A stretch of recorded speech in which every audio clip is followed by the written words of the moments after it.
I'm Evelyn, and I'm a geoholic.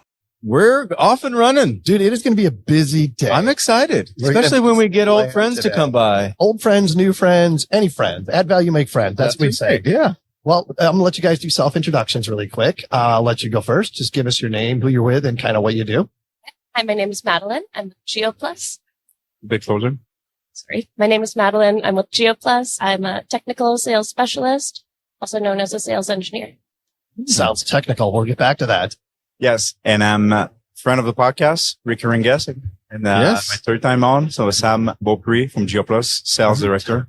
Third time. He almost is going to get a jacket. I know. After 5 times, you get a jacket. Okay. Yes. I'm excited. Well, I got a beer golf ball. So Yeah. I'm excited for what's a 4-time gift. Yeah. All right. So why don't you, whoever wants to answer this, just kind of tell us again what your company does. I can do a quick intro and then swing it to Madeleine. Geo-Plus, we do software since 1987 out of Eastern Canada. And we do pretty much was land surveying and civil engineering, but the reality capture realm keep on growing every year. Yeah. So now we have, we're showcasing here 3 products, Vision LiDAR, Vision LiDAR 365, and Vision Plus that's aimed for land surveyors. But Vision LiDAR and Vision 365 are the SaaS and the desktop app.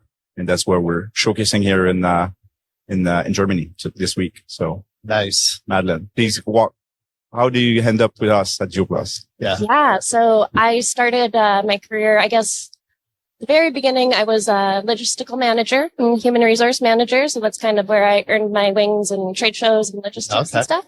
And that's kind of how I met Samuel. So when I finished my Bachelor of Science in Geomatics, I was working oil and gas team lead.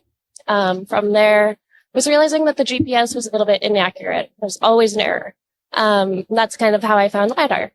With the LiDAR, I ended up manually processing it. So it's taking a very long time. There's so many decisions, so many clicks. And then I found the folks at Geo-Plus at another conference. So Geo Ignite Ottawa. Oh, yeah. Yep. I saw their AI classification and I was instantly sold. Yeah. That's awesome. She does a really good job. I can tell already. Yeah. All right. And it's perfect that you have that background, right? So it's a great situation for you. So talk a little bit more about the AI portion of what you guys and how that's changing the business a little bit. Yeah. Well, your boy is going to be on the main stage tomorrow. So if you're around on Thursday at 2:15, I think we're presenting. Okay. Nice. We have a new architecture for this AI thing. And I might be wrong, but I ask a lot of LLMs, ChatGPT and Gemini, and I'll happily retract myself if I'm wrong.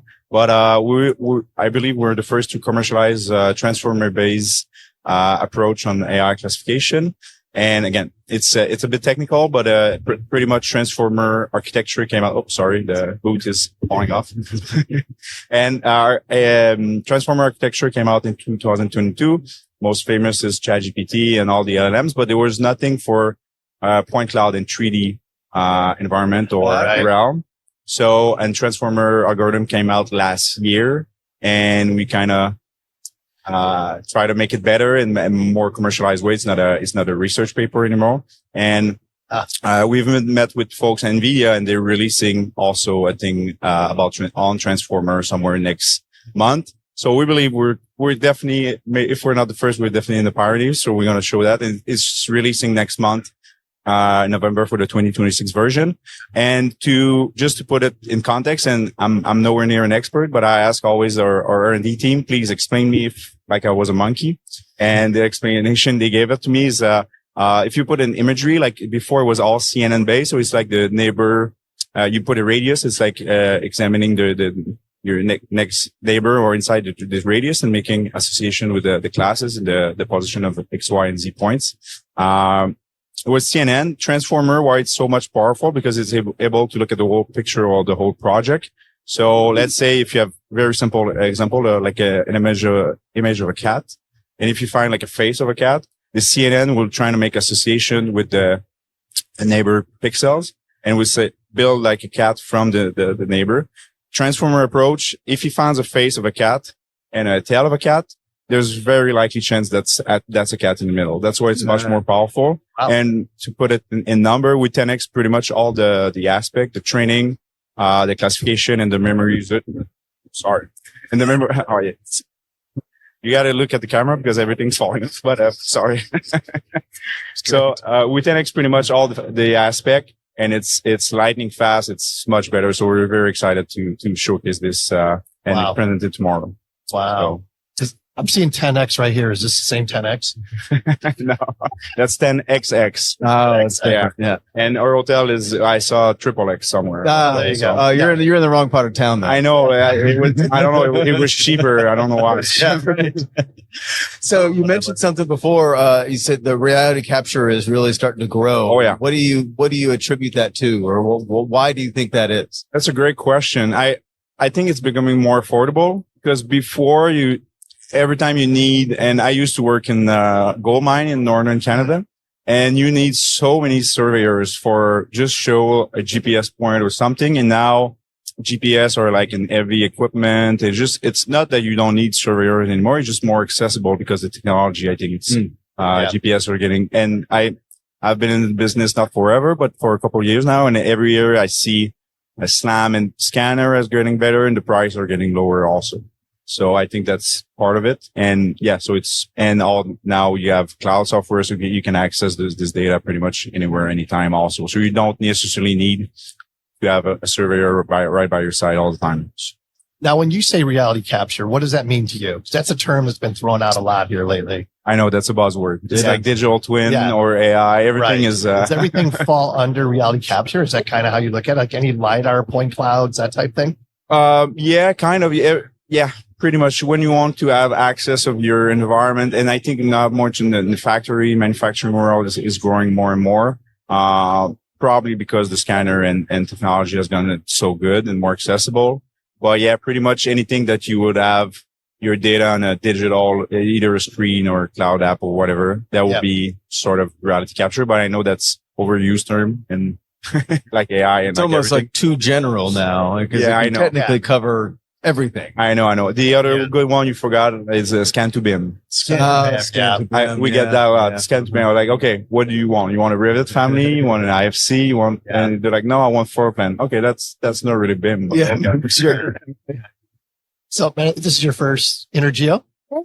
What are your takeaways so far? That's amazing. It's always great to come to these events and see the cutting edge of the industry. It's great to see kind of how to stay on top of the wave. I think in this kind of day of age, it's very hard to stay there and it's easy to fall behind. So it's good to see what everyone's working on, especially all the drones. Crazy, right?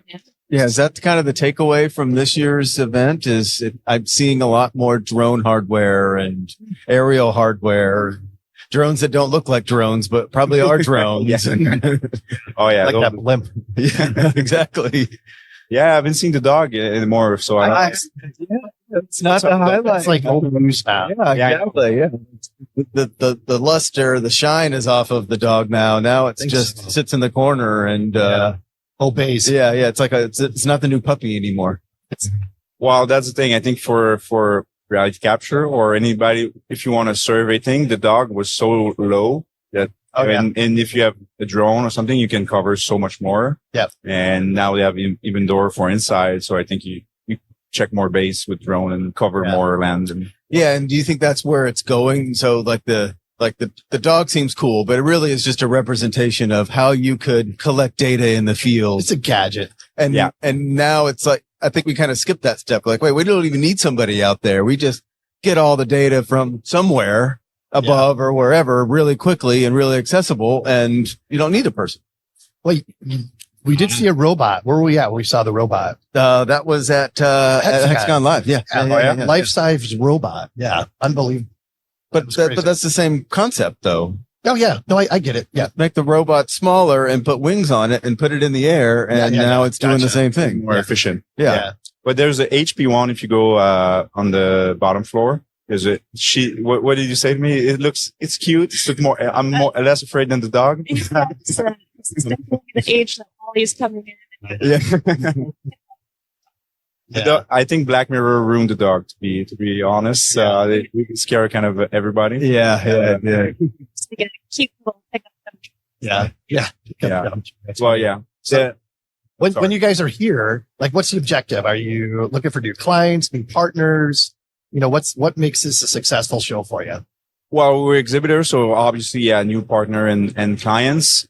We've been meeting with Mervisoft earlier this week. I'm sorry, Dirk, I can't remember exactly the name of your city, but it was Mervisoft in Cat Deutschland. So we were looking for a partnership with them. It was about 35 minutes away from here. So nice. And they pretty much, want to cover the German, Switzerland and Austrian market, a place that we saw a couple of licenses here in Germany because of coming here every year now, but we don't have a huge presence. So we kind of you need boots on the ground pretty much everywhere. It's the same in the US, same in Canada. So, we're trying to replicate the success here in Europe. So, I'll lob up this softball and maybe Madeleine can take it. What's the differentiator between your company and everyone else that may offer something similar? Glad that you asked. So I find that a lot of the other products on the market are great in terms of visualization. Something that's really special about us is that we're founded by land surveyors. So precision and accuracy is extremely important to us. Even within the software, anytime you're making a measurement, you're connecting right to the point cloud. So you're taking those measurements that you're going to have the accuracy that you can actually build your buildings off of. It's not just a pretty picture. Well said. Yeah. Well said. Yeah. And I haven't talked a lot about it on my third time, but VR365 is definitely now our golden boy. It's a SaaS app. It will be like close to Cintu for, folks that know the software. But I think because of our land surveyor and civil engineering past, we're very strong in mobile. So you guys should check that out. We have, I think Cintu is very hard because they charge by scan and we charge by hosting. So I think mobile project have too many pictures. So I think we attract a lot of people, with this product for the last, year or so. So it's going great. And now everybody's web-based I went to Autodesk University a couple of weeks ago in Nashville, and now all the new product they're like, yeah, great. You can continue working in the browser. I'm like, yeah, that's why I sell. Yeah. But, it's definitely going in that tangent. And I would just want to mention also, give a shout out to Sean Young and Francis William from NVIDIA. They let us access to their new FVDB framework. So we've been working on that for the last, 2-3 weeks, and it's going to be implemented soon. Honestly, there's a lot in there. I think for the meshing and the way they sparse the data. Again, I'm nowhere near an expert, but it's very astonishing. Just to put an example for drone imagery, because we also take, photogrammetry imagery. 200 image where the DJI was with regular SFM was taking 2 hours. And now our first test, those 200 image was taking 2 minutes with Gaussian splitting to process. So that's the start of a new revolution. And they let it for free, but they know they're going to sell a bunch of GPU cards. So it's nice to be in the industry right now. Go ahead. I have to add that kind of cloud-based component. I think anyone who's used kind of geomatic software historically has realized, wow, this is taking up a lot of space on my computer. Also generally has a pretty big learning curve to kind of get into it. So one of the things with our Vision LiDAR 365, since it's on the browser, you don't need that memory. You don't need all those capabilities.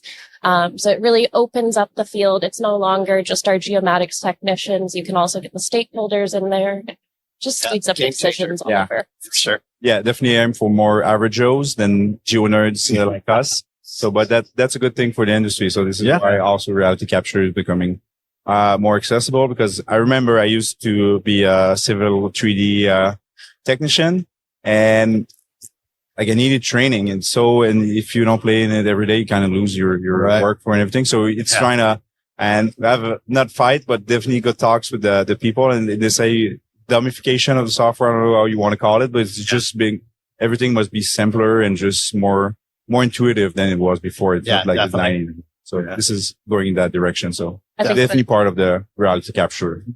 Yeah. And what is the business model? I think you mentioned it. It's not, is it a subscription, or how does that work? Yeah. Usually we do, like most of the tech company now are it's annual subscription. It's not monthly. There's a couple of person that have like a specific project for a couple months, but usually we go with annual base.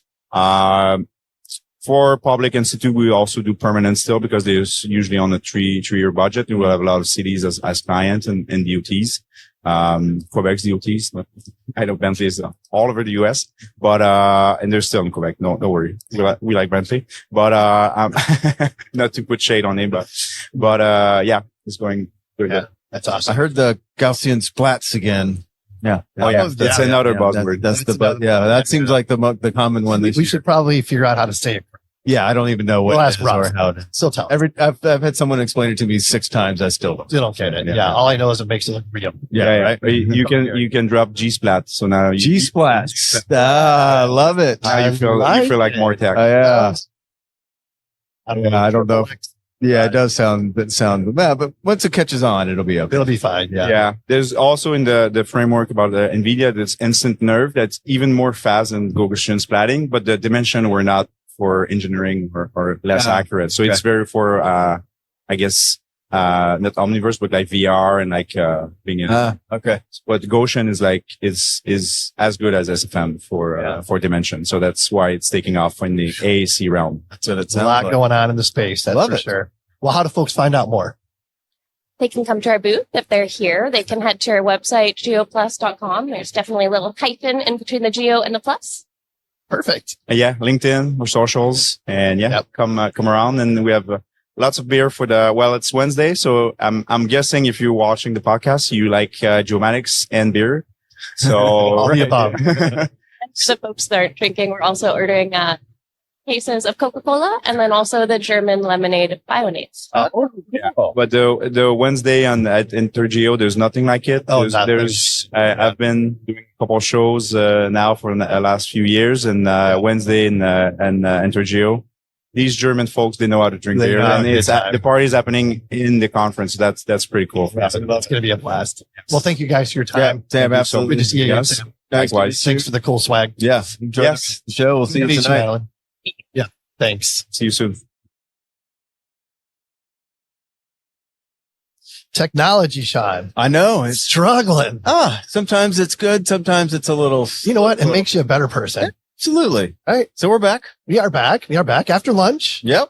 Had a really good ham sandwich that was top notch. Nice. No Frankfurters yet.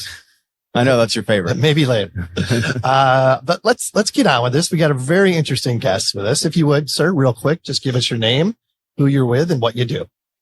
I'm Torsten Kriening, and I'm the CEO and publisher of SpaceWatch.Global, and we are an information platform about everything space in a geopolitical environment. And we do it here out of Europe, out of Germany, out of Berlin. Not Frankfurt, but out of Berlin. Sure. And try to get the message out into the world. And we do it quite successfully. We're an independent one. Yep. So we are not servicing the government or the hill. So okay. It's independent. Good to know. And so like your audience, talk about who your audience is for the most part. Our audience is primarily in the space sector globally and on the surrounding sectors, because space becomes more and more an infrastructure. And so space is involved in everything, more or less. I mean, I'm not talking about the people that drawing their money from an ATM or something like that. Even so, there's space involved, or following the blue dot on their mobile. I mean, that would be too far. We are really B2B, B2G focused. Yep. You could say it's quite nerdy what we do. Oh, sure. Yeah. We love nerdy. So like what's new in space? What are some of the cool things that are happening right now that you can talk about? I can talk about everything because exactly. All right. Well, spill it. I'm press, Tell us everything. I'm excited. I know there's so much happening in that arena. The big thing here in Germany is that, we just got a big boost for our German space components, German space or defense component. Our Minister of Defense just announced last week, or on the 25th of September, the 35 billion euro budget for German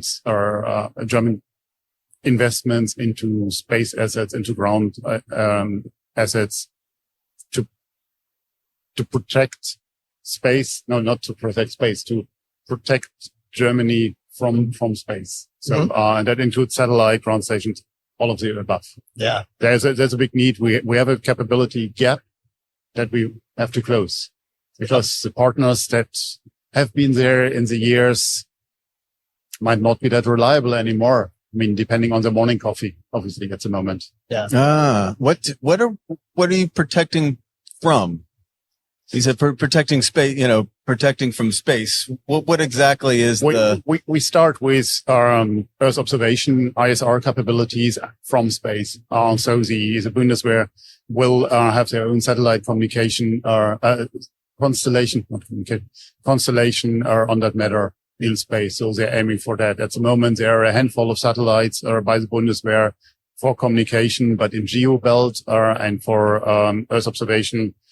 They have some SAR capabilities in space, but also those need to be refreshed. And that's a new idea, instead of having the X ton satellites that take 10 years to develop, 10 more years then to launch. And then when they are launched, they're outdated technologies that start really call it a new space approach, smaller units in LEO, faster replacement, things like that. And that goes with a ground infrastructure that goes with even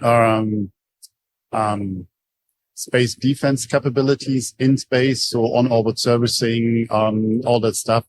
Situational awareness is a big thing in space. So space situational awareness, that you know what's going on there and who's crossing your path.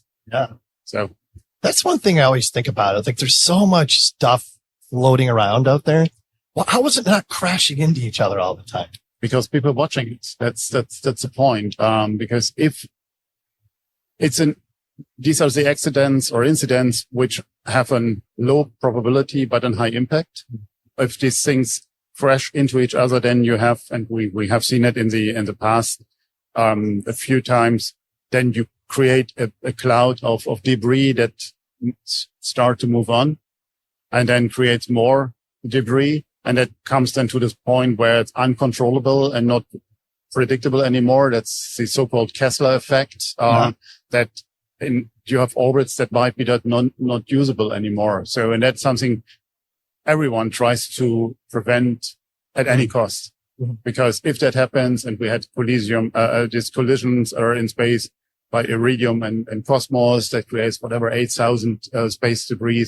We had the ASAT tests, the anti-satellite tests by the US, by China, by India, by Russia, just a few weeks before the Russian invasion to Ukraine, things like that. And these are events that are literally fatal also for our humans that we have in space. So the ISS or the folks on the ISS had to go into the capsulars just in case the ISS will hit by space debris.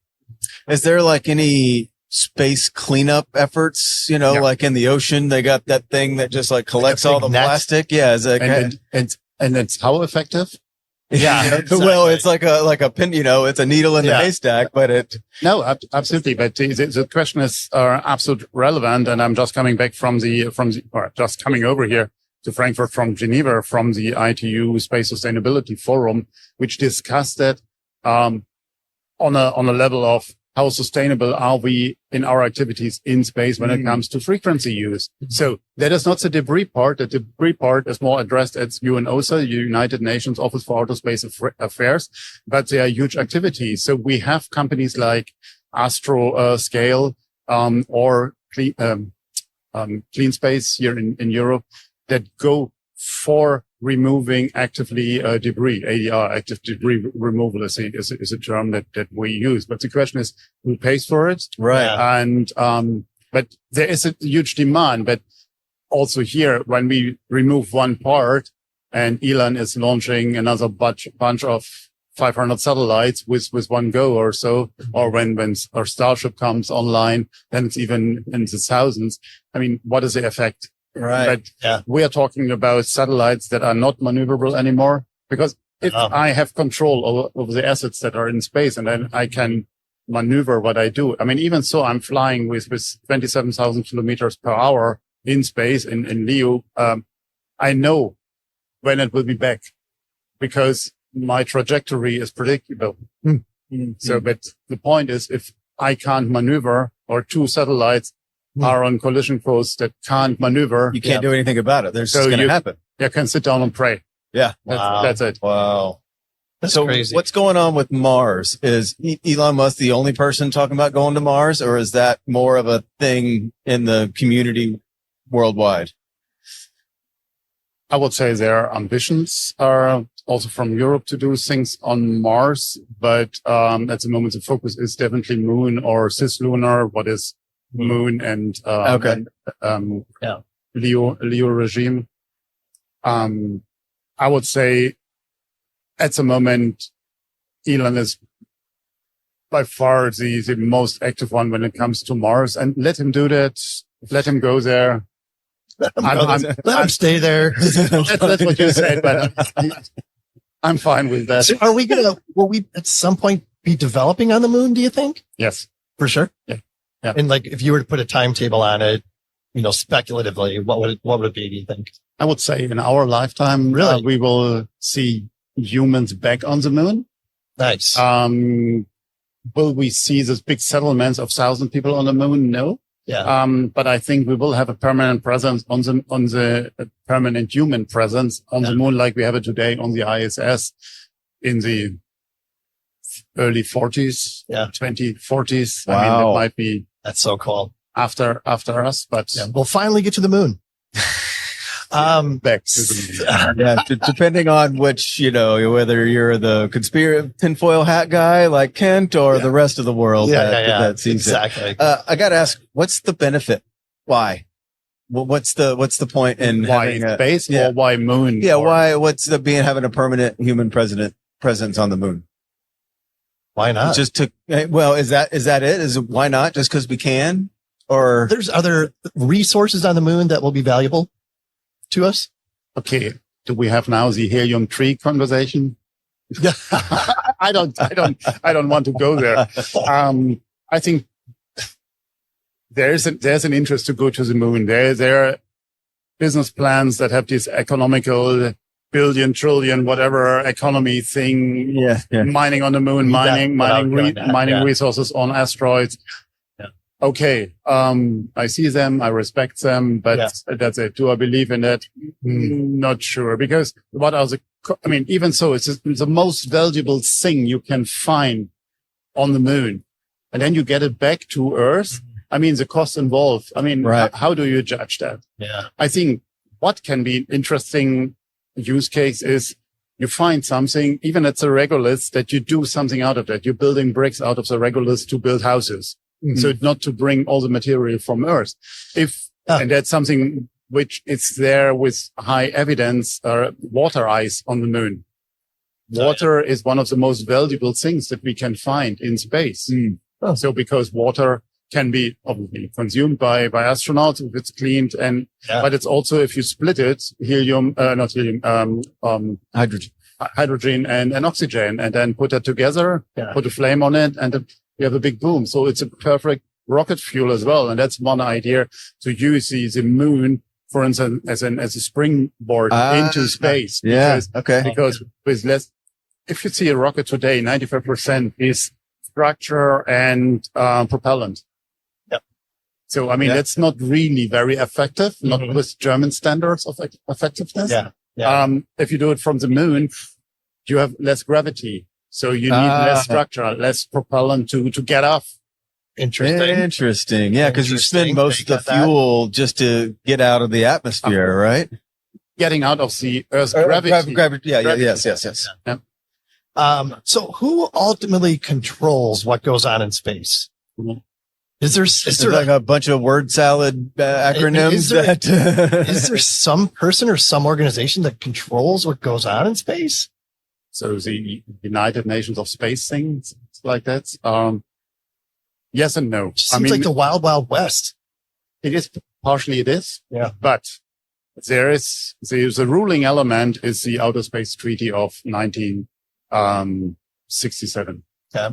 So what started between Russia and Soviet Union and the US to agree what to do in space, and that's rule set is quite detailed, but it came online in a time where just states have done things in space, because space, the EU, was the ultimate high ground that led to the space race, to have the first human in space. And I mean, do we really believe that Gagarin was there to do some experiments in microgravity? No, not at all. I mean, it was a demonstration of power to get a human in space. And I mean, Sputnik before led in the US to a huge development of space capabilities, because said, oh, Sputnik is up, it's beeping, but it's knowing our life now here.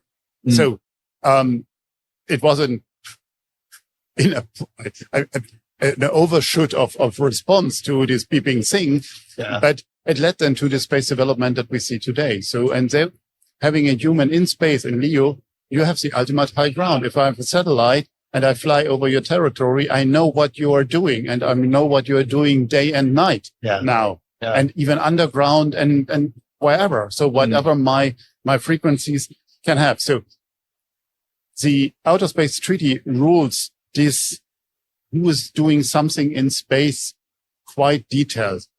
But so, I mean, Article 6 includes the supervision of states of any activities of their citizens' companies. So even Elon is ruled by the United States authorities. That's the Office of Space Commerce, it's FAA, FCC, you name it. There's a bunch of entities in charge. In Germany, it's the DLR, the space agency. It's a DLR where you have to get your license from to do something in space. You have to register your object. You need your frequency. You have to apply for frequency with your national regulator, but ultimately it goes into the ITU. If I'm having a geostationary communication satellites, the old TV satellites, they have to be coordinated at the ITU. So with our neighbors that I have frequency, where I can transmit, and so on and so forth. All of that. I had no idea that was that. There is not a person, but there is the responsibility of the governments of the states that put something in space. And let's face it, at the moment we have less than 2 handful of countries that are able to fly something in space, to launch stuff. Right. We have over 100 countries that have space activities. We have 80 countries with space agencies at the moment. So, but still out of almost 200 countries or nations that we have on Earth. So there's room to grow. I mean, the ITU has 196 member states, and the ITU coordinates all the communication on Earth and off Earth. The UNCOPUS, United Nations Committee of the Peaceful Use of Outer Space, to unwrap this acronym, at UNOSA, the United Nations Office for Outer Space Affairs in Vienna, has, I think, above 100 countries that are members, which are discussing their space activities. Then you have on the UN side, UNIDIR, it is armament, or people that are looking from a security point on what's going on in space. I mean, who is putting weapons up? Who is doing spammers, jammers, offensive space capabilities? I mean, the US administration earlier last year addressed that the Russians are bringing a nuke in space. So, and they have evidence for that. And what does it mean? So if that is really true, then it's a violation of the Outer Space Treaty, because it prevents the placement of weapons of mass destruction in space. Not weapons. You have to be really precise on here, but the weapons of mass destruction in space. That's a big difference. I mean, if you want to defend your own satellite, then you can have a ballistic one. What is, again, could be then an ASAT thing, or you have a sprayer or a jammer or inspection satellites. So if I can come close to you and move you from A to B, then sorry for you. Or if I turn your antenna away from Earth, then, or your sensors away from Earth, then you will see something, but not what you were supposed to see. So interesting. Then responsible behavior of actors in space. That is then But isn't there like massive privacy concerns with all these satellites and everything? Like, should people be worried about that? Like, they could be spying on you at any point in time. Oh, they are. They are. Everyone. Yeah. But I know it's not like invasion of privacy or something. Sure. I don't know. So what? Yeah. Talk to your Tell it to the judge. Yeah. talk to your congressman. I would say. Big Brother is always watching. Yeah, but with what did you say? 100 countries have assets in space? No, we have at the moment, if I'm not mistaken, 12,000 active satellites in space. I mean, most of them are owned by Elon or are Starlink satellites, but we have we see it here at INTERGEO, satellites that are commercially products with 25 centimeter resolution. That means 25 centimeter per pixel. So is that enough to detect a person? Oh. Yes, you can see a person, but not the eye color. I mean, Okay. You see an image. I think, you're like, yeah. what was it? Will Smith or enemy number one? Oh, yeah. Enemy number one. I remember that. Yeah. Enemy of the state. Yeah, enemy of the state. I mean, Yeah. German was Staatsfeind Nummer 1. And they got down to and that was 20 years ago. Absolutely. So, Yeah. Do we have this capacity in space? I would say no. I mean, there's obviously a very big disclosed area of space activities and capabilities that are disclosed by satellite stuff. But at the end of the day, there is physics also that matters. I mean, PowerPoints does not create these 5 centimeter solutions. You need physics to do that. And that goes with optics. And I mean, the law of physics are still apply. And if you have a satellite with a 20-meter optics, then you might go and see something as small as 5 centimeter on Earth. But we don't have them in space. and it's also moving at 27,000 kilometers an hour. I mean, it's also Yeah, but that's the speed it's traveled. It's relative to the distance. You still have. I mean, look around here and look on a few of the Earth observation images that companies provide. Yeah. They're pretty cool. They're pretty sharp with their 30 centimeter, 50 centimeter resolution. So, but we are on our way, I would say. okay. It's so interesting. I could talk to you for another 2 hours, but probably should let you go. What is there anything? How do people, if they're interested, how do people find out more? Go to the website. Yeah, sure. I mean, come to our SpaceWatch.Global, that's our website. Or if you see one of our space cafes on the podcast site or webinars or, Thanks. feel free to join in, and ask questions. And It's really cool what you're doing. Yeah, just get absolutely. more info out there. intrigued. And yeah, that's it. I need to do more research. Yeah, clearly. I think I do own a plot of land on the moon, though. Oh, do you? Yes. Oh. Yes. I'm sorry to say. I have a deed. Yeah. I'm sorry to say, but it was a scam. So I can give you my PayPal. I mean, I can sell you up on the moon. Great. Mitch, thought I had a good investment there. Well, hey, Torsten, thank you so much. Thank you. Appreciate Great the time. conversation. Absolutely. all the pleasure. Oh, we're ready? Yes, We're when ready? When I point at you, that means go. Oh, I didn't see the point. Not that finger, anyways. Man, we got another one lined up. Yeah, here. awesome. I'm really excited to have this conversation. I'll have you just real quick self-introduction. Just give us your name, who you're with, and what you do. So, hey, I'm Mantas. I'm from AISPECO, and we specialize in pod systems. We try to make geospatial way more accessible than it is. When you say pod system, Yeah, what does that mean? what is a exactly? pod system? So it's basically, imagine a big tic tac, which you glue to a wing of aircraft, and Okay. it has LiDAR or cameras, and you can do big aerial mapping from it. So you're a hardware company. Yeah, we're primarily hardware. We do have some software stuff, but primarily we're a hardware play. Okay. And what's the problem you try to solve? So the problem I had is I started a power line mapping company. And the problem was that my customers wanted inspection photos. They wanted LiDAR. They wanted to see which tree can fall down where. So classical vegetation problem. Now, there were no systems like that in 2014, 2015. So we had to make one. Then we started growing. We started doing more and more LiDAR for utilities. And then there was a very strange year called 2020, which started off with one Chinese person who ate a bat, and then everything closed down and I had to sit at home for a year. So at that moment, you can imagine if you have 99% of your work coming from people traveling abroad, not a good business to be in. So we started looking how to fulfill the contracts, and we started actually leasing our equipment and selling our equipment to form a competition for them to go in and do a contract. And we actually made more money doing that when we used to do on services. So we decided, well, maybe we're actually just good at this and kind of rolled it. Interesting. Very interesting. Yeah. So what, like when people come to your booth, like what's the impression you want them to leave with? There's lots of high tech rolling, rotating things, and they should be a little bit confused and impressed at first. And then when we explain how easy it is, they preferably there should be a credit card machine somewhere. That's the impression I want. That has never ever happened. It's awesome though. What a great show though. You said you've been to multiple of these shows, right?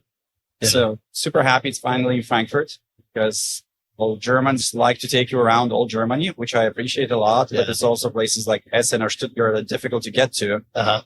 So yeah, Stuttgart was a challenge, right? Yeah. But I'm looking forward to Munich this year. Oh my gosh, it's so much fun. Favorite city in Germany, and it's going to be so much fun. And we'll be right after Oktoberfest, so maybe some festivities will be still here. Yeah, awesome. So what's the differentiator with your company compared to others that may try to do the same thing? Well, we don't just sell you a pod, we sell you a working solution. So I've been surveyor and I've been doing this for a long. So for instance, we do support on Saturday and Sunday because your system will break down Friday afternoon when everyone's drinking beer. Yeah. So we need to be able to support people. We provide things which are made in factories as standard products and not custom engineering. So if you grow and you're successful, let's say you have a drone business and you grow into bigger product, somebody wants you to do 10,000 acre lot.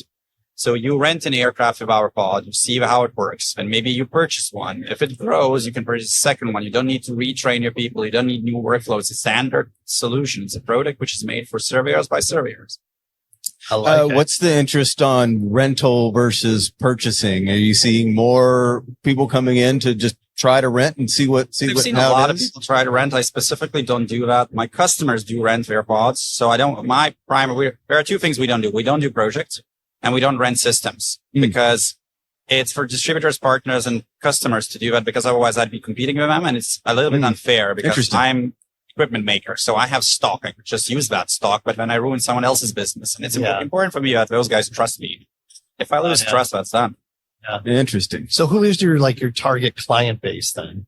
It would be a small to medium sized survey firm as standard, although we're getting more and more big ones now. And it's also infrastructure owner who decided that he doesn't like what he can buy on market and he wants to do self-collect. So we have some power utilities doing flying AISPECO systems and so on. Yeah.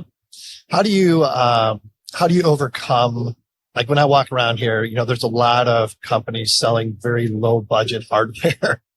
How do you, when someone comes up and talks to you, how do you overcome that challenge? So we're basically the opposite end of that. We're probably the most expensive hardware there is, but how do you overcome that? It's very simple. We sit down and we look at Excel. So if I have stabilization inside of my pods, I have motors which allow you to fly less hours. I have some custom networking devices which allow you to collect faster frame rate. Again, fly less hours. And in the end, it turns out that the most expensive solution is the cheapest in terms of total cost of ownership. Yeah. And I also noticed that in this industry, people like quality. You don't want to have a slightly lower end product, which will then end up in unworkable result because in the end, we have to reach that survey grade or something, whatever your customer specifies. Yeah. If you can't reach that, your work was wasted, and that's way more expensive and a little bit more expensive equipment. Gotcha. And when you're at a show like this, is it a combination of recruiting new customers and partnerships, or what does it look like for you guys? It's very different for different people in my company. So for me, it will be kindling partnerships, meeting people, meeting some friends, sharing a lot of beers, a lot of work for my kidneys, unfortunately. Sure. Count us in. As I said, we have booze later, but for others, it might be just introducing our company to new customers, because obviously if you're looking into entry into market, it's really easy to go to INTERGEO and just find what you need. It's you're going to find everything from data processing software to hardware to workflow tools and pyramids and information on that. And it's easy to do it here. So for those customers, our idea is just to catch a glimpse and introduce ourselves. And it's usual that they will call us back in 12 months and 16 months and say, oh, so we have this project now. We were that smaller drone company which grew into slightly bigger, or we were that engineering consultancy which has now a need to do this, and can we do this? And this is how the conversation starts. So I'm not expecting to sell any pods on trade floor here, although we do have a credit card service in the company, but that's actually a funny story. So we had a customer who purchased the system, and then he realized, oh, crap, I forgot to include support. And now I have to go through all the corporate procedure to do that. And he's like, do you guys take credit cards? And I said, do you want to pay this like a significantly large number by credit card? He said, yeah, I can do it in 3 transactions. So that's okay. So we actually do have a Stripe account because that specific guy wanted to pay by credit card for his annual support. You to talk about the support side, you said that one didn't include support. I'm sure that's a big portion of the whole experience, right? It is. It's probably even like, if I ask my clients why they chose us, a lot of them should answer, in my opinion, at least the answer to me, that it's our support and our approach to business. Like being surveyor, we had equipment break on Friday afternoon. We called the LiDAR company. They were already drinking beer. So we had to wait until Monday afternoon. And we also had availability fees. So I would be paying $2,500 per day for availability of a helicopter. And I can't fly. I also have 2 people on the ground doing nothing. I have equipment doing nothing. So it ends up this weekend's like $25,000 wasted. So we specifically had like support tiers where it's like, if you want us to pick up phone and have a dedicated chat line with us any time of the day, weekend or night, this is our premium tier. And absolute majority of customers do buy that because they say, yeah, a day on the ground on Saturdays worth way more than just paying you guys a little bit extra to be able to fly. Interesting. Yeah, that makes sense.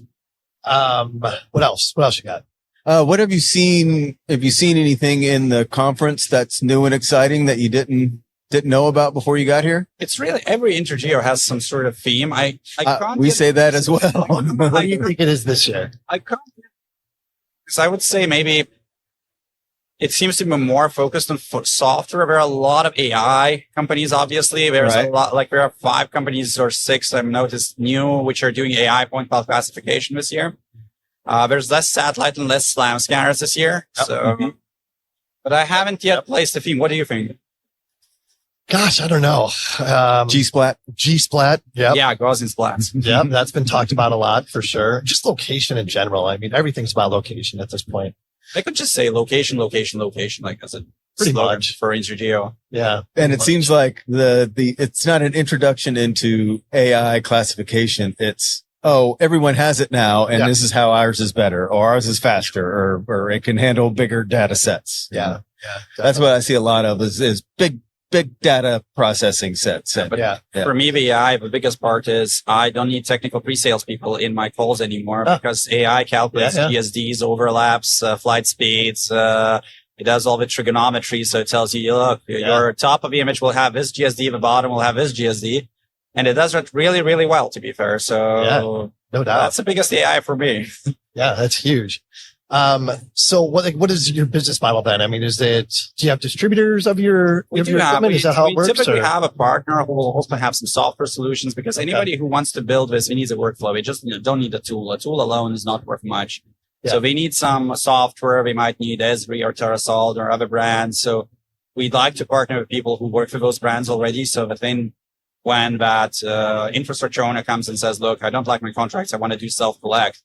So you need this instrument. You also need this tool for planning and this tool for data processing. And we'd like someone to be able to sell them all of those tools, including ours.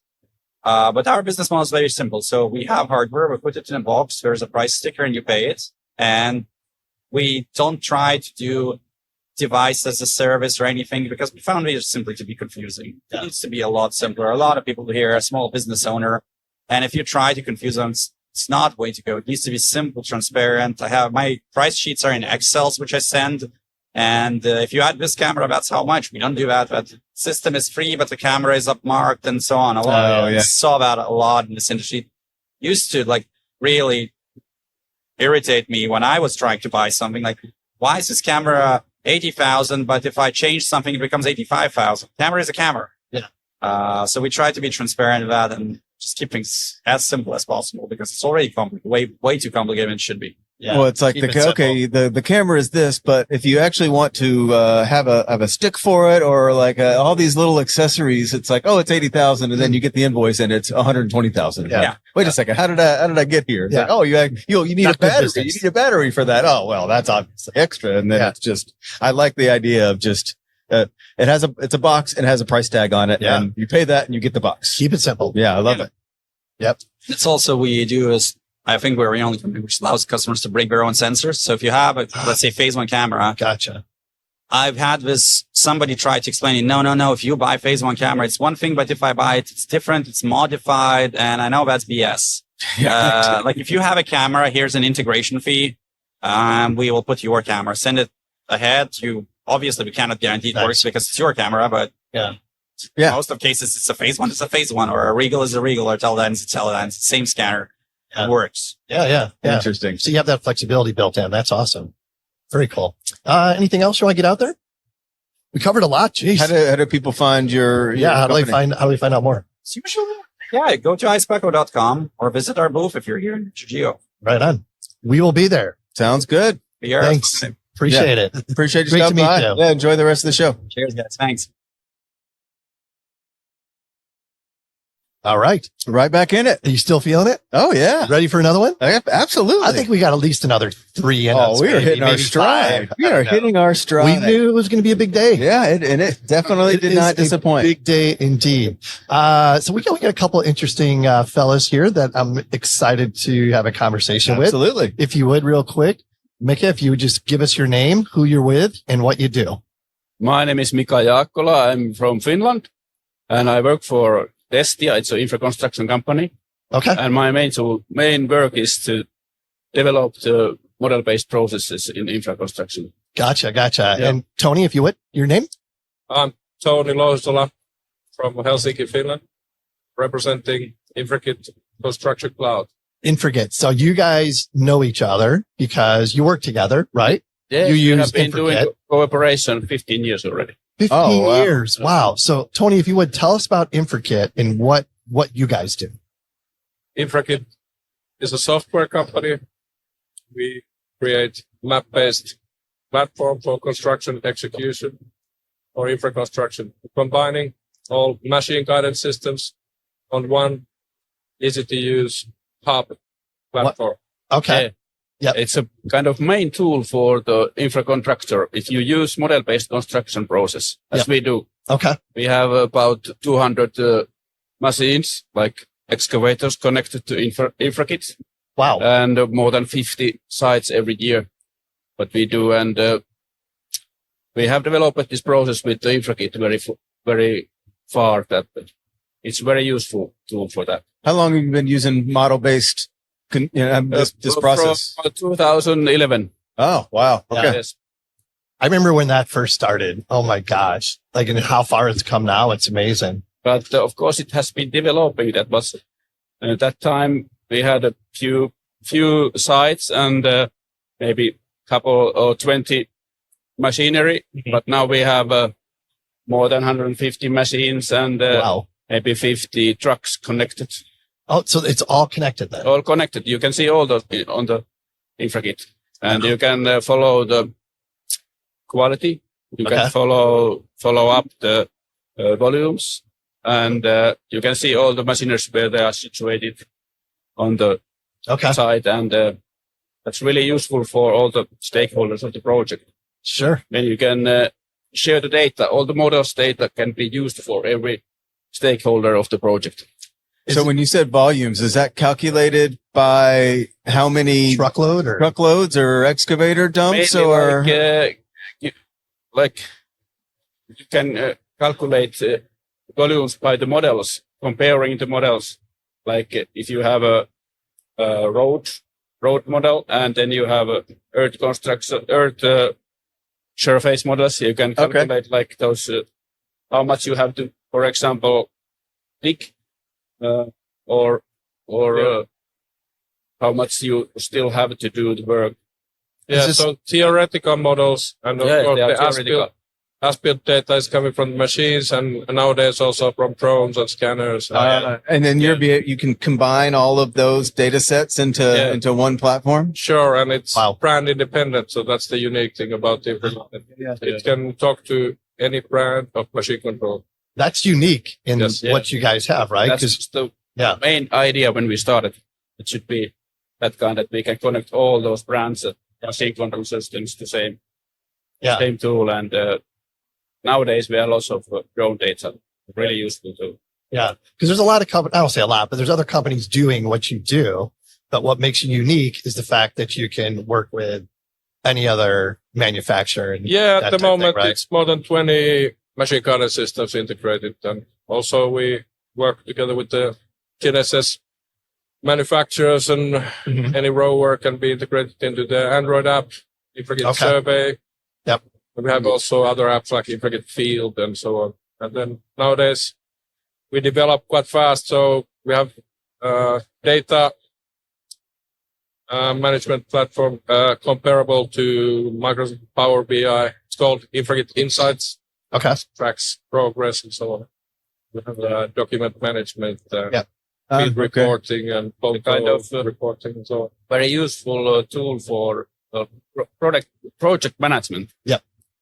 You can follow this. And if you can follow RFIs and plan updates and those kind of, and if there's a plan change, it just disseminates to all the equipment at one That's time right, real time. in real time. That was my question, real time as well. That's amazing. So a project manager can be sitting at their computer and like have constant updates. Is that how that I can works? see all the sites we have. You can just check what happens there. So Our site what, people are using that in their own sites. Okay. interesting. Our clients also can be there, and they can see the quality what we are producing. Amazing. So what are you guys currently developing now? Like so you've got it to do what it's doing now. What's the future look like? I can talk about Infrakit development, and Mika here is representing Destia Colas. So Infrakit development currently is focused on simple things that the customer wants right now. So Infrakit Insights, for example, pulls together the data from, let's say, hundreds of projects the customer might have. And then we have field reporting tools that are using AI that are really user-friendly, easy to use on the site. And that's what customers and their owners of the projects require. So we are very thankful for the cooperation with Mika here from the beginning. So we have gotten a really good industry-leading partnership here. Yeah, it sounds like it. Yeah. Yeah. So are most of your clients contractors then? Yeah, Infrakit ideal customer profile as we speak. Yeah. It's a main contractor, but also in Finland we have a lot of owners, like 10 biggest cities Okay. been using it, and the road administration has been using it. Yeah. For example, there's next to Helsinki, there's the city called Espoo. They have a really big double track rail project going on with 5 different contractors. One of them is Destia, but the road administration of Finland has been using Infrakit platform to make all those 5 segments look the same in data management. So then the freedom to use any tools in those segments of the contractors. So that's like I've been waiting for that moment for a long time, that That's awesome. we have a really good example right next to my home how to deliver deliver the 5 different sectors in same platform. Yeah.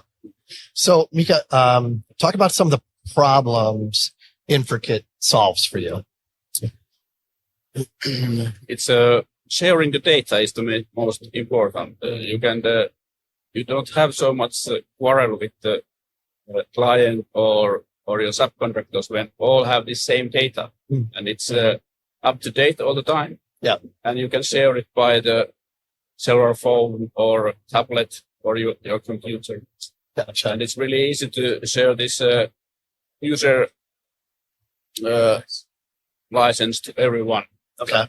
Give it and it's like used in the internet. Okay. Yeah. So what is the business model then, Toni? Is it a subscription? Or Yeah, we have package pricing, annual contracts, and of course, if you have a project you want to test Infrakit on, then just contact us, and we have a flexibility with the pricing, of course, and we help you get started. Yeah. We have 15 professionals also helping people in the customer companies to deploy Infrakit and process consultation a bit.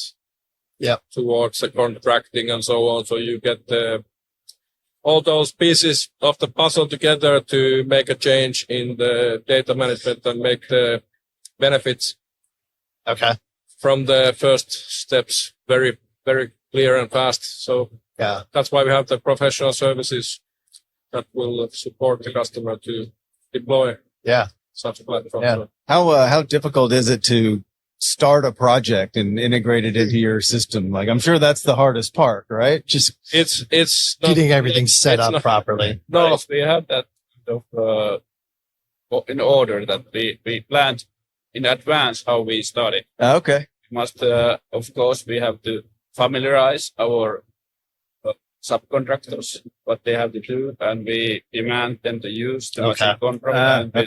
Then they have to have their system updated that we can connect them, and of course we stand up our GPS, GNSS systems at the site and everything. When we go on the site, everything starts to work properly from the scratch. Yeah, like you said, everybody has to be on board with it right from the get-go, because it's only as good as what you put into it, right? So if somebody doesn't, and in Finland we have usually this design build projects. Mm-hmm. So the contractor also has to design. We have design unit, and we have also the alliance project that the client is also in the same group. Okay. Then we cooperate with that. So before we start the actual work on the site, we plan it well, and all those models are and then modeled, and we can bring them to the for the construction phase. Yeah, and like you said, it adds value to all the stakeholders. Yes. Yeah, I mean, what an amazing tool. And Mika can go out hunting moose and still be in control. Yeah. Oh, it's perfect. It's moose hunting season, right? Yeah. Really? Did you know that? Well traveled. Oh. Is moose meat good? Is it really good? Yeah. Interesting. Huh. What about horse? Have you had a horse? No comment. No comment. Anything else you guys want to talk about? This is a great conversation. Anything else you want to get out there? How do we find out more? How do people find out more? Yeah. Infrakit.com, of course, or Destia.fi. There's a lot of cases on the Destia homepages and Infrakit homepages that you can reference cases. Fantastic. Well, great to meet you guys. Yeah. Thank you very much. Yeah, coming by. Enjoy the rest of the show. Are we getting started? Sorry. Why do you slap me? Because you don't pay attention. I'm in the middle of a conversation when I over point here. at you, start talking. Okay, I'm starting to talk. Here we are. We're back. We are back again. Jeez. Tough crowd. Hey. I hold my job as producer very seriously. I know. I can tell. It depends on the day. What can I say? Yeah. So we got Russ with us on this one. This is cool. How you enjoying the show so far? I am overwhelmed with how much new technology and software there is. Yeah. And just how big it is. So much happening in this space, right? It's crazy. And we've got Igor with us. Igor, if you would, just a quick introduction, name, who you're with, and what you do. Hey, I'm Igor Vereninov. I'm the co-founder and CEO of Emlid. We're the company that builds these cool GPS units that I hope many of your listeners are already using. So our key thing is we figure out that the industry was building too complicated and too expensive gear for surveyors. And then we realized, okay, what if non-surveyors also want to use it? Yep. So we built that GPS units, and that's still our focus. And here at INTERGEO, we're introducing our latest generation. We have 3 new products. That's what we do. Yeah. Talk a little bit about those 3 new products. Yeah. So by now we have multiple tens of thousands of receivers in operation all over the world, especially RS2s, RS3s. And we just learned so much from those that we realized, okay, we need to create a new thing that takes all of that learning into account and then just takes it to the next level. So we have launched the Rich RX2 is a tiny receiver, just 250 grams, but it's with tilt, all band RTK support, great performance in challenging environment. And with the same GNSS tech, we're also introducing RS4 and RS4 Pro. So the RS4 is just your GPS unit that has it all, like a base station, a rover. It has UHF radio, you name it. And the RS4 Pro takes it even further with dual camera system. So it can do like augmented reality things, show you where your points are. Built in? Wow. Yes. Built into the unit? Yeah. So right here, you can see, there are two cameras. These are like global shutter cameras. Okay. And, it's quite interesting to be able to, actually to build this and to calibrate everything together, because it's not just the GNSS receiver. You have an IMU there. Yeah. And you have these two cameras, and you want to make sure that it's all calibrated relative to each other. Yeah. And it's actually super tricky. We have robotic arms swinging these devices in factory. Oh my God. And they observe different targets, and then we can derive, so all these tiny misalignments between, individual IMUs, individual cameras. Yeah. Calibrate all that together to give our customers that, really accurate AR representation of the geometry. So you could, if you were looking for a target, let's say the grass grew since the last time that you were out there, this camera would be able to help you find it as you were navigating. Like you'd see, it's gonna project it above the grass. So I don't think it's gonna be like, it's maybe not exactly for this use case, but more like as we want to give GNSS to more people in the field, like say it's not the surveyor using it, but the foreman. We want to make sure it's really intuitive so they can find those points easily. And then what we realized is that like a map is not enough. Having an arrow pointing in the right direction is not enough. So it needs to be really visual. And then, okay, just put a stake there, and you just see where where it should go. And it just makes the whole process way smoother. And, we see that somebody who never used GPS before, they can get started much quicker. Yeah. That's cool. The reality of it. Like, they need tools that are as intuitive as possible. Sure. Yeah. That's where it's going. What are some of the other use cases that you're seeing from the Reach products? So look, we have, actually we kind of built initially these products for drone mapping. Right. So that's where our personal pain point came from. And we realized, okay, there are so many people that need to place ground control, but they can't justify spending the money or the time to learn these really complicated systems. Yeah. Because to them, it's like a tool number 5, 6, or 10 in their toolbox, right? The drone is the main thing. Yeah. And the data manipulation, all of that. So we realized we need to build something that is just easier to use and is more, it's just like a gadget. It's not like measurement equipment. Something. It's just something they can use if they know how to use an iPhone. Yeah. So we built that, and it's still like, I think that's where you'll see, so many customers for Emlid Reach lines. It's in drone mapping, but we also have surveyors, and interesting applications here and there, archaeologists and environmental. So it's really all over the place. We're now also doing we had this partnership with Esri. So we're also taking the GIS. Our goal is to take them off sub-meter thing and just say, look, I have sub-meter. If you can have 1 centimeter, it never hurts. And it's even more accessible than the sub-meter that they're using right now. So I'm like, just get that 1 centimeter. And I think that's really, really picking up. So could you capture the imagery, capture a point in the imagery? So fire hydrant or something, and it would. You can do that. So that's the other use for the camera tech we have in this receiver. So the first one, we can project something, but we can actually also capture points here. And with the frontal camera specifically, we can capture distant points. And the way this works, you record a short video walking around an object. We do photogrammetry on your iPhone right there, offline. Nothing goes into the cloud. And then, you could just like pick points from images. And I think that's, we hear this problem a lot. Like, you're doing a topo or whatever. And then there is this one point, there are those 2 points you need to get. And then you're like, oh man, I need to set up my total station. And it's an end of a long day. And you're like, okay, I really don't want to do it right now. And that's the type of situation this technology is going to make so much smoother, because you can just, I'm going to make a 10-second video going around this building. And then I'm just going to measure what I need to measure. And then I can also go back to it, revisit it, and pick up new points. Yeah. Right. So I think it's just, I'm amazed by like professionals. They're like, okay, it's not enough that it does cover 99% of things that I do. Yeah. I also need that, like, what happens if, that's a rare situation? I also want to be prepared. And that's why it's RS4 Pro, because I think it's for those people that really want to make sure that they're prepared for any situation that could happen. Yeah. What's if you could share it with us, like, what's the price point of the RS4 Pro?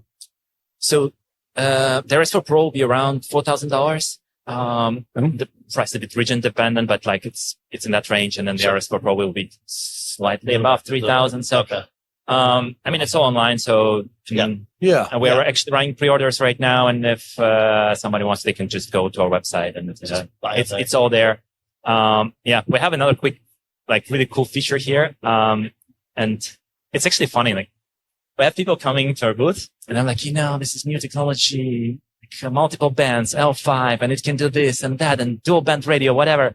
They stay there and, okay, man, good. And then I show them, and it also has this new quick release mount where you don't have to switch receivers out. It's just like, and they're like, oh, yeah, that's so good. Building this thing, like, but it's kind of, I love it because it's kind of emotional moment in the product, and then it's really easy to connect, and I can just do them. And it clicks. That's awesome. So where did the name Emlid come from? It means nothing. So we were just like, we need to engineer a name. This is the most difficult thing when you're starting a startup. Like, okay, what's the name going to be? We're like, okay, we need short available.com domain. I know, like something that sounds okay, and it's also like unique, and you have available Facebook page and Instagram. Like, everything. Okay, sure. Could be Emlid. And now Emlid is a thing, it's a brand, and it's so weird how these things happen. Well, talk about the origin story a little bit. So you're co-founder. So I'm guessing you and a buddy just decided over a couple of drinks to start a business. Yeah, it's actually a really long story, but like we just thought like, okay, we should start something. And, we had the first product, but I'm not going to go into that. It was just, we were building an autopilot actually for Raspberry Pi. Huh. But from there we quickly realized, okay, this is not actually like it's not going to be a big market. So we had this idea in mind. We were previously working with drones, integrating, like onboard RTK for, that was pre-DJI. Yeah. Now you have RTK Phantom and Mavics. But back then there was nothing like this. So we're integrating these receivers on board, and with onboard cameras. And we were just like, it was just insane. Like they were so expensive. So it was so difficult to buy them. Even like you had to go talk to a guy, it was 20 grand. And we're like, okay, can we do it somehow easier? And actually, we got this idea from there. Like there should be a way to build this, in a more affordable way, and that it's easier to use. And our first product was just a module. It's like 2 PCBs, heat shrink around them. We go on Indiegogo and like version of Kickstarter, right? Yeah. And raised like $80,000. And we bootstrapped all the way from there. Wow. So it was like, we're just like 2 guys in my kitchen, soldering boards and writing software. And then, with these 2 boards in the heat shrink, we were like, okay, people are really interested in those, they're putting them on drones, but they're also putting them in Tupperware containers with power banks, slapping an antenna on top, and trying to make a survey and writing us, look, guys, I got like sub-centimeter accuracy with this. And it was so cool to see that it was the power of community and people that were like really willing to experiment, the early adopters. Wow. So they gave us a ton of feedback, but also the realization like, okay, there is a real market for that. So we built our first receiver, the ReachRS. It was kind of slow.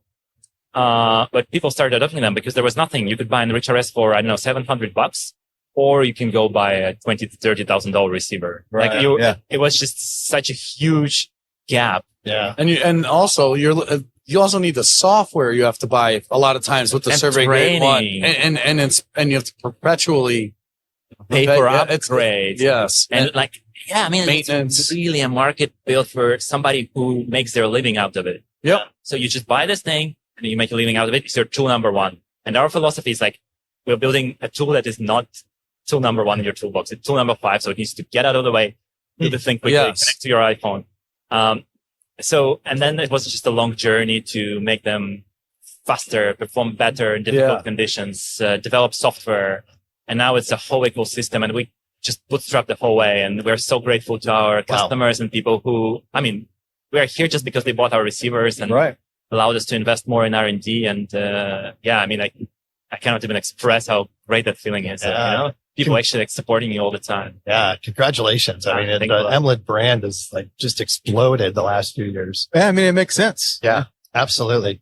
So I got to ask you, a more, cost-effective receiver, right? Your competitors, are, Yeah. They charge a lot more money for essentially the same thing. Are they like, what are you doing selling this so cheap? Yeah. They're really not happy about that. Yeah. But like, what can we do? I mean, no, really. And they will come and say it. Yeah. But that's a part of the journey. I mean, I understand their business model is not going to work. So, I mean, they're reasonably unhappy. Yeah. But kind of, we're trying to make our customers happy, and whatever our competition thinks, they all kind of. Yeah, whatever. Yeah, it's a compliment, I guess. Yeah, for sure. You mind if I ask you? I just wanted to be clear when you were talking about with the cameras. So let's say I flew, because I at my job we fly drones, lidar drones, mobile mapping, everything. And there's always, like you said, there's an area where you can't see behind. Maybe it's a transformer or something. You could take this out and walk video behind it, and then. So you can. And it would do photogrammetry? So the focus of this feature is not to give you a 3D model or a point cloud that you will then take to photogrammetry software, or like that you'll merge with drone data. Right. For that, there are like multiple products. Our focus is really like, we want to avoid those total station setups when you don't really need a total station, but you're using it just because you cannot reach the point. Right. That's like our focus. And that's what allows us to do processing on your iPhone very quickly, because we're not trying to create a full point cloud for you. But we just need to do like enough of kind of image position adjustment. So we can do really accurate triangulation. Without doing the whole processing. So can you take the images from it and then process them? Yes. Is it going to be the best application for it? I don't think so. The resolution, because we want to have a global shutter, we cannot have really high resolution. So I think it's better to just take your iPhone and, take pictures around and then merge it with the data set. That's going to be the more efficient way of doing it. Yes, but like you said, and I agree with this, and I say this for all of surveying, all of laser scan, they're all different tools. They're all different torques, and you leverage them at the right time, and they're the perfect tool for it. Yeah. And this is so cool. Yeah. What you're describing. You also have a partnership with Wingtra. Yeah. Talk about that a little bit. I love Mika.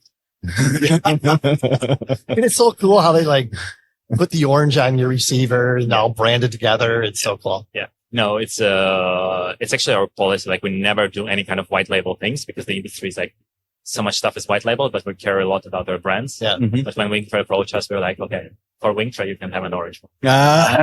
Orange, it looks pretty cool. Yeah. So, I think kind of our partnership with Wingtra is actually, the climax moment of us trying to simplify ground control point collection, because it's like, it's integrated into their software, into flight planning software and the whole thing for processing.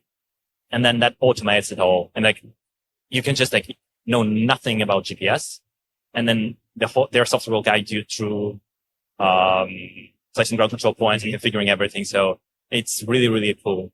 And then it manages all data for you in the background. So like raw data, uploading to cloud, processing, all that, does all those things. And it's our, orange Emlid units, with all the necessary accessories. So, and that's exciting. And I mean, like, I'm super excited for Wingtra, because I think we have an amazing alignment in terms of our values and in terms of what we're trying to build for our customers. Like, we both love this technology. We love to build cool products, but in the end, it's about the workflow for the customer and what they get from it. So we're trying to like talk as little as possible about what's inside this, but it's more like, okay, what does the customer actually get out of it? And how is the workflow really mature, and how the data flow is, it's just the experience. Yeah. The experience, and about giving more control to the person in the office, usually to the survey manager, and then just letting other people and like delegating that, either launching a drone, or in our case, like doing setouts or collecting points. That's actually a big focus for us right now. So there are so many similarities between what we are trying to do, just with different products. Yeah. With the Wingtra, I thought I saw at Geo Week, you basically put a receiver on the targets, right? They go out. Yeah. And they're on there already, like collecting GPS. Yeah, I should have probably started there, but, so there are two receivers. Yeah. And then a set of targets, and then you just log. You put the receiver on a target. Right. It automatically logs like a short raw data snapshot, and you move on to the next target. All while the base unit is logging throughout the whole time. And then that's all gets uploaded into Wingtra Cloud automatically, attached to the right control point. And then it's all absolutely seamless and fully automated. It's all on rails. Yeah, we can just it is. guide you through It's it. crazy. And oh man, that's How so far cool. we've come. I know, right? It's amazing. Really good stuff. Anything else you want to get out there before we let you go? Mm.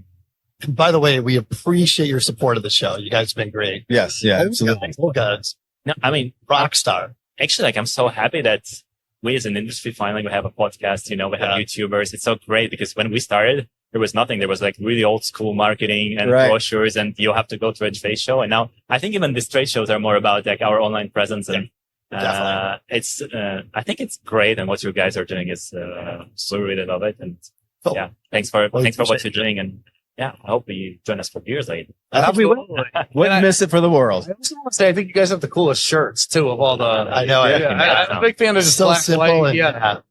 Well, and that's kind of the theme, right? It's very simple and very straightforward, and kind of take all the noise out. clean. Yeah. And that's, the best. Like, we are really trying to focus on simplicity. Yeah. And like the best compliment is like that we hear from like survey managers, from surveyors in large construction companies where they have the, unlimited budgets, they have the best gear. And then they're just like, honestly, they're just like, either people come to them and say, oh, we need to, set out a few points there or there. They're like, okay, I'm just going to buy Emlids for you. And it's just the best compliment because like, this is the solution to their problem. They have access to anything they want, but they choose, like when they think about what they're going to give to their guys, they're like, we're going to give them an Emlid. Like, oh, this is important. That's great. Okay. Yeah, we got that, So good. Love it. Love it. Well, hey, thank you for your time. Really appreciate it. Thank you so much. Look forward to hanging out with you. Yeah. We'll see you in a little bit. Yeah. Thanks, guys. My company is based there. Thanks so much, man. Awesome. Great. Yeah. Ready to go? Let's go. Let's go. All right. This is going to be fun. I'm excited. Real quick, guys, if you would, just a couple real brief introductions. Give us your name, who you're with, and what you do. And Antonio, we'll start with you. Okay. Thank you. Thank you for the opportunity to be here with you guys. Sure. Again, right? Yeah. Perfect. My name is Antonio Mendes. I work for Leica Geosystems, Hexagon, and I'm mobile mapping solution manager, responsible for all mobile mapping systems across the world, let's say. Okay. Wow. That's a big job. It's a nice job. It's a nice job. Yeah. And Lots of Tiago, traveling. Lots of traveling. good for you. I'm jealous. Just responsible for the world. Just the world. That's it. Yeah. Good, Tiago. Give us your name and who you're My with. name is What you do. Tiago for Brisa. It's a Portuguese company. We work. We are responsible for managing the highway concession. Okay. We are based in Lisbon. And yeah, basically that's it. I'm responsible for one of the responsible for the geospatial department of Brisa company. And yeah, basically we are in that business, not since so many times. So I've been there like 7 years since there. Okay. And yeah, we are here together because we bought the system to Antonio, and now we are deep dive into 3D data. Okay. So when you say you manage this operator, what exactly are you guys doing? We have a partnership with the state. We have a contract with the state. We are responsible for managing and maintaining all those assets that the highway has. How long or how much? We are talking about 1,500 kilometers along the network. We're basically from the north to the south of Portugal, and from the west to east of Portugal. Yeah, the core highways of Portugal. We manage that. And is that managing all the assets associated with the right of way, signs and pavement and paint and everything? Yeah. Slopes, pavements, railways, structures. Oh yeah. Didn't think about that too. Yeah. So, Antonio, what's new on the scanning and mobile mapping side for you guys? Well, not sure if I understood your question, but we launched in 2022 the new generation mobile mapping system. Yeah. Make that solution, the TRK, is based in three main pillars: simplicity, intelligence, and autonomous. Make all these easier to everyone. It's not a complex product. Yep. Well, to be fair, it's complex, but user friendly. Yep. And that will give the chance to everyone with a geometric background to use this data. Yeah, that's fantastic. You said you bought a system from Antonio then. Yeah. What system did you buy? We bought the TRK 700. Mm-hmm. I always confused about Evo and Neo. Yeah. Neo. Yeah. And the main reason about that is that we got a lot of field work. Our teams, they stay in the field, and we are a highway concession. We are very exposed to the risk. Yeah. So we went to work on this, try our data acquisition more simply, more fast, and most of all, safer for our partners. Sure. What's the experience been so far? It's been quite good. You're like, good answer. You're like, Say the right words, please. It's been quite good because we switch from another reality totally. So we deal with a lot of hard engineers inside the house. We do mainly operation and maintenance. We have a lot of the civil engineers in the house, and the amount of and the quality of data that we can provide right now is totally different, and the way we look at the data is totally different. Yeah. So all this data that you're collecting, how are you managing all that? We're still working on that. Mainly the asset life cycle that we are implementing. We had for every specific asset type, for signs, pavements, and etc. We have specific asset management software or something. But mainly with this new technology, we are implementing a new concept of asset life cycle, which means we have to learn how to proceed with the data life cycle, not just the asset life cycle. So we are collecting the huge amount of data, but probably we don't need to keep them for 10 years. So we are trying to understand and figure out the best solution to keep the data. What we are doing now, we are collecting the whole entire network. We have this goal to collect all the data until this year, the entire network. And after that, we are proceed some analysis, for example, starting with the pavement and the signs that they are more in the network, more easily to extract. And after that, we keep the data like for 2-3 years, repeating on the data acquisition.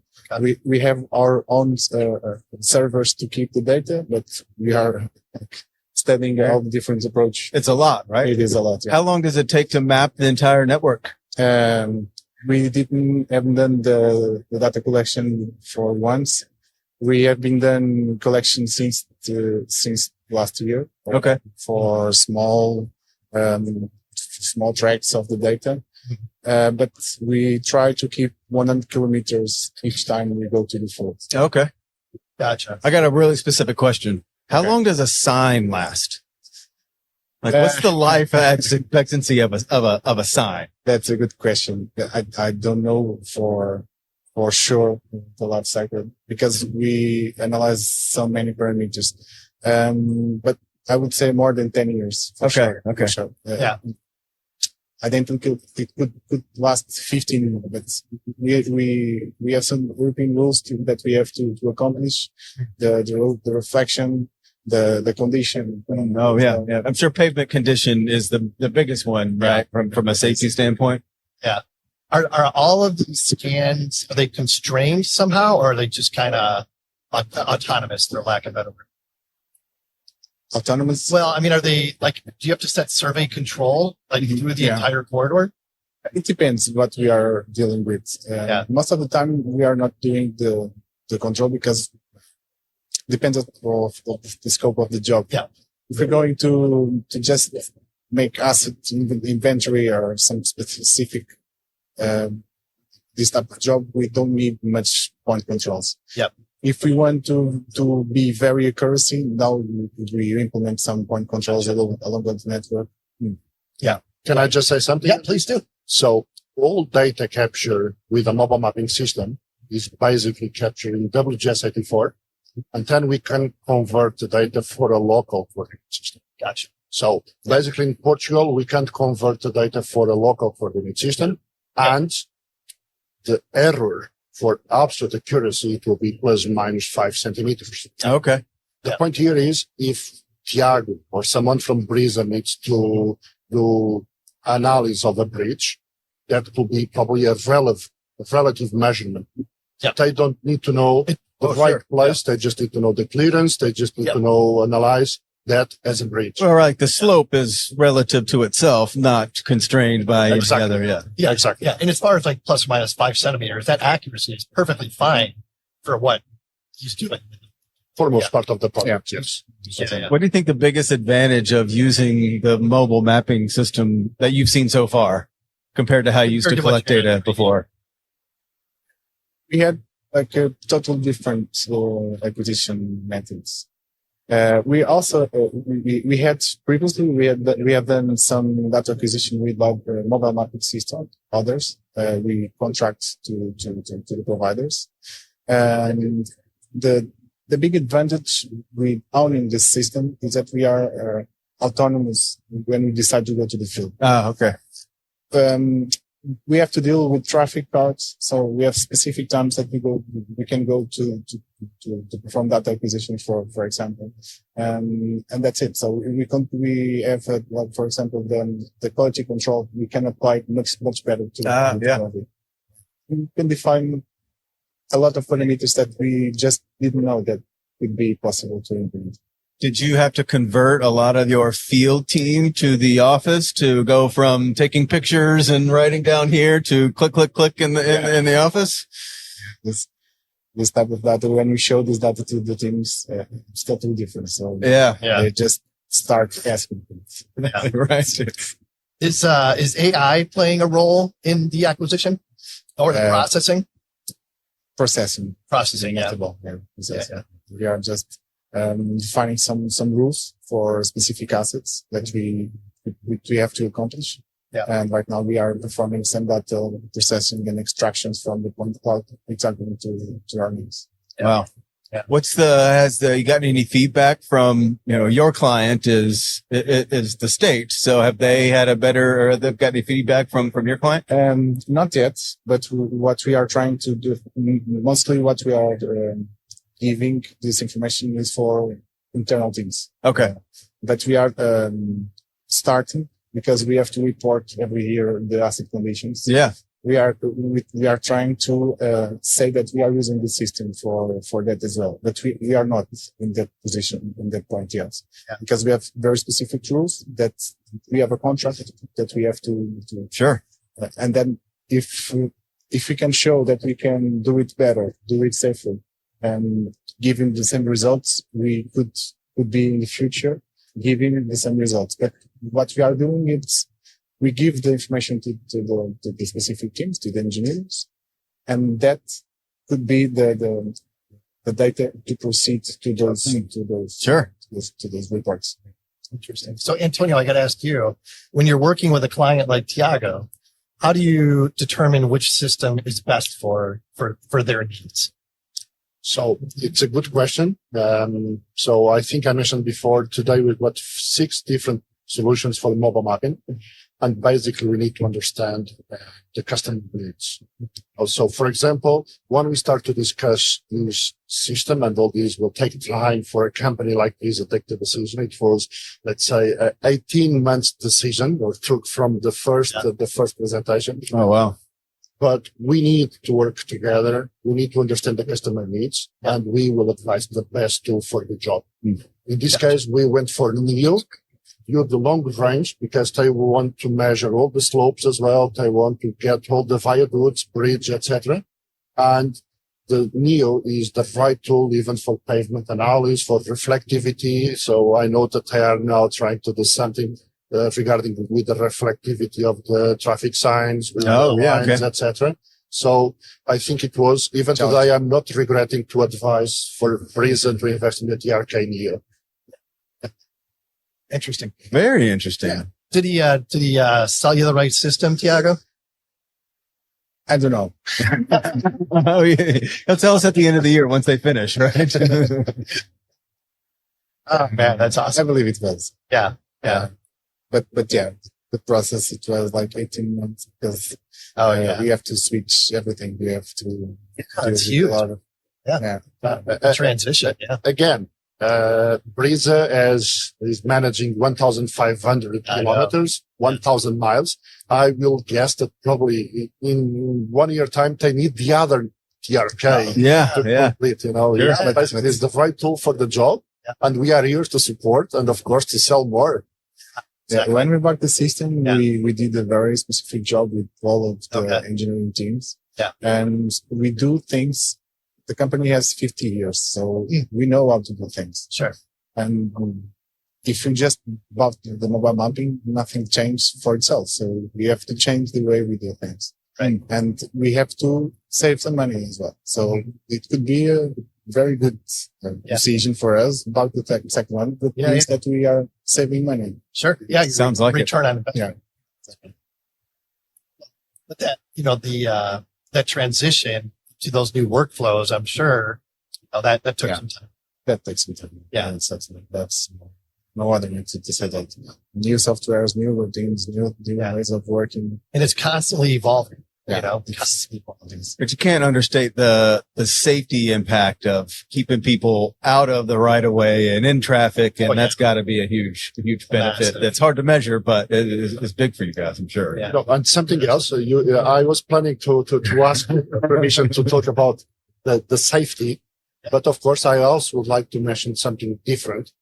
And big organizations, at least here in Europe, they are giving that big impact.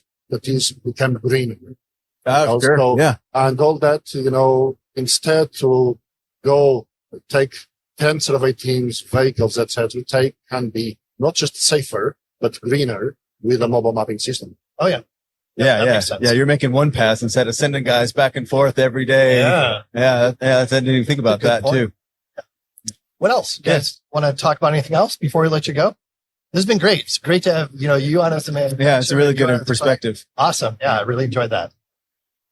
That's cool. No, I think, thank you. Yeah.